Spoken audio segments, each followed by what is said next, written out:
দীর্ঘদিন পর হঠাৎ কেন জানি মনে হলো ঈদের দিন যে আমরা আগে যেরকম ভাবে একসঙ্গে ছোটবেলায় খেলাধুলা করতাম সেই খেলাধুলায় আজকে করি। তো কোনো কাজ ছিল না, তো আমরা বসেছিলাম এক জায়গায়, হঠাৎ করে সে কথা মনে হওয়ার পরে আমরা তো প্ল্যান করলাম যে আমরা আগের দিনে চলে যাব, আগের রাতে চলে যাব, খেলাধুলা যেরকম ভাবে করতাম ছোটবেলায় বন্ধু বান্ধব মিলে একত্রে একসঙ্গে নই খেলতাম আমরা। তো অনেক মজা হতো আগের দিনগুলো, আগের সময়গুলো আমরা বিশেষ করে ম্যাক্সিমাম লোকেই ম্যাক্সিমাম কি সবাই অনেক অনেক বেশি মিস করে থাকি। তো সেই চিন্তা চেতনা থেকেই আমাদের এই ঈদের দিন যে আসলে আমরা অন্য কোথাও ঘুরতে না যেয়ে তো আমাদের বন্ধু বান্ধব মিলে তো অনেকটা এনজয় করলাম খেলাটাকে। তো আসলে সত্যি অনেক অসাধারণ ছিল খেলার সময়ের যে মুহূর্তটা, সত্যি অসাধারণ ছিল।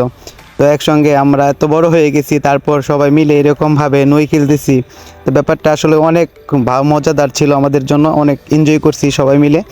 তো আমার চাচাতো ভাই, তারপরে এখানে চাচা আছে, তো বন্ধু আছে, সবাই মিলে আসলে ছোট ভাই বেড়াদার যারা আছে ওরা আসলে আমাদের খেলাটা এনজয় করতেছি, দেখতেছে। এবং কি বাড়ির পাশে আরও লোকজন যারা ছিল, তো ওরা অনেকে আমাদের খেলাটা দেখতেছে, দেখে মনে করতেছে যে এত বড় হয়ে গেছে, তারপর ওই ছোট্টবেলার স্মৃতি এখন পর্যন্ত তারা ভুলতে পারতেছে না। অনেকেই হয়তো বা এই ব্যাপারটা নিয়ে হাসাহাসি করছে, তো আবার অনেকের কাছে এই ব্যাপারটা অনেক ভালো লাগছে।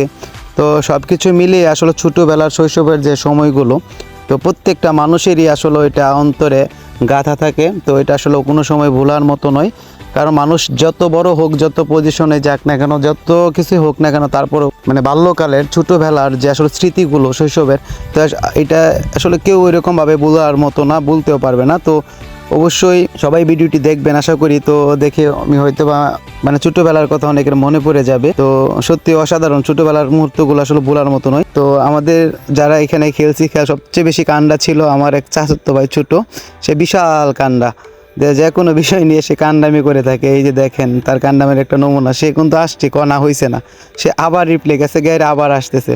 সত্যি মজার ছিল অনেক।